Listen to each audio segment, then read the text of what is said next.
जब हम इस संसार में आए तो अपने साथ एक बायो मशीन साथ लाए जिसे हम शरीर और मन के नाम से जानते हैं। दिक्कत बस यहाँ ये हो गई कि इस बेहतरीन मशीन के साथ कोई मैनुअल नहीं आया जिससे हम अपने शरीर और मन पर महारत हासिल कर सकें।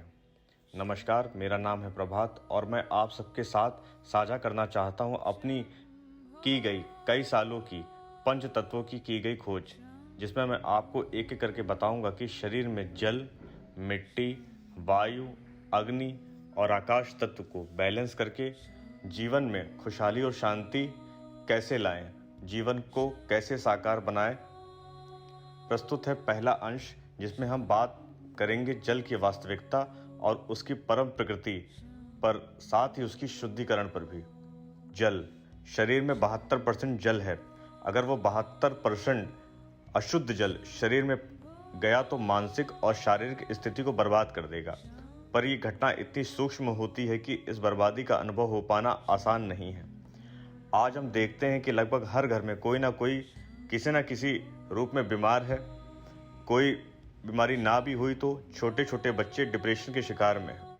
शारीरिक और मानसिक किसी भी बीमारी का सीधा मतलब शारीरिक पंच तत्वों का अनबैलेंस होना है। जल में खास तरह की याददाश्त होती है। वो जैसे अनुभव अपने साथ लाते हैं वैसा ही याददाश्त हमारे भीतर छोड़ देते हैं। जल की एक प्रकृति है कि वो ऊपर से नीचे की ओर समान धारा में बहता है, पर पानी जब कटता है या जब कटान से उसको काटा जाता है, टुल्लू मोटर पंप से जल की वास्तविक प्रकृति के खिलाफ उसे चढ़ाया जाता है, तो वो जल अपना वास्तविक रूप त्याग कर अलग प्रकृति को ग्रहण कर लेता है। साधारण आंखों से जल की प्रकृति को देख के समझना हो तो कभी झरने के जल को देखिए, नदी की धार में बहते हुए जल को देखिए, समंदर और उसकी खुद की हुकूमत जहाँ चलती है वहाँ उसे देखिए, वो कितना खुश रहता है। बल्कि हम अपनी परम प्रकृति को बांध कर जल में रहें तो वह हमारे साथ खेलता भी है।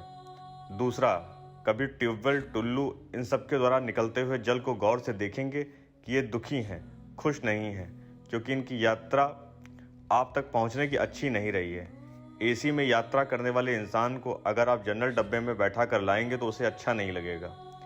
इसके बाद हम जल की अशुद्धि मिटाने के लिए वाटर प्यूरीफायर का इस्तेमाल करते हैं। वो सही है, पर जल को उसकी परम प्रकृति में वापस लाने के लिए हमें कुछ प्रयोग करने होंगे, क्योंकि मेहमान की यात्रा कितनी भी दुखदाई क्यों ना रही हो, अगर हम स्वागत सत्कार अच्छे से करेंगे तो खराब सफ़र का जल का अनुभव मिटाने में भी हम उसकी मदद कर सकते हैं और सही मायने में अपनी मदद कर सकते हैं, जिससे जल अपने अमृतुमा वास्तविकता लेके हमारे शरीर में प्रवेश करे और हम चूँकि खुद उसी जल की 72% प्रकृति हैं, हमारा मन चित्त शांत और खुशनुमा हो, जिससे आने वाले जीवन में सही फैसले ले पाएं। क्योंकि ये हम सब अच्छे से जानते हैं, हम आज जहाँ भी हैं वो सिर्फ अपने हाँ और ना के द्वारा लिए हुए फैसलों की बदौलत हैं। जय शिव शंभू। अब हम आपको आगे बताते हैं कि इसका प्रयोग कैसे किया जाए और पानी को किस तरीके से हम शुद्ध कर सकते हैं अपने ही घर में। सबसे पहले शिवलिंग पर जाएं और शिवलिंग पर बेलपत्र चढ़ा हुआ वो घर ले आएं।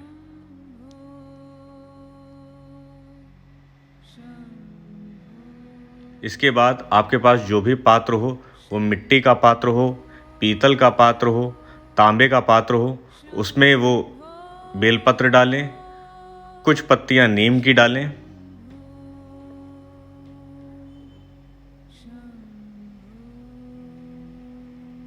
इसके बाद किसी पवित्र स्थान से लाई हुई भभूत या विभूति उसमें डालें।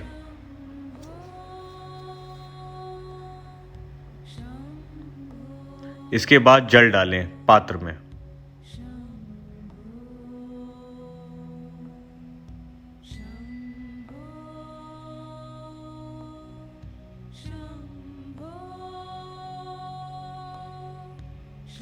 पात्र में जल डालने के बाद पात्र में त्रिपुंड बनाएं सफ़ेद चंदन से। अगर ये अच्छी जगह से लेकर आएंगे तो ओरिजिनल मिल जाएगा।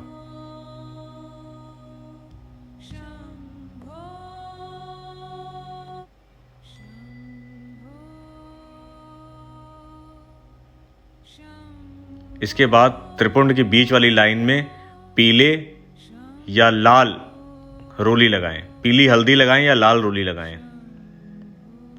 ढक्कन को ढक दें। ढक्कन को ढकने के बाद उस पर दिया रखें। दिया सरसों के तेल का हो सकता है, घी का हो सकता है या तिल के तेल का हो सकता है। इसके बाद इसमें कनेर का पुष्प रखें या गुड़हल का पुष्प रखें।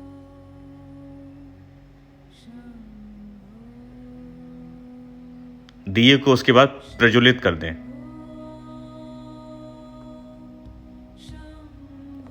प्रज्वलित करने के बाद रात भर इस पानी को ऐसा ही रखा रहने दें। उसके बाद सुबह पिएं। ऐसा रोज रात में करें एक बार।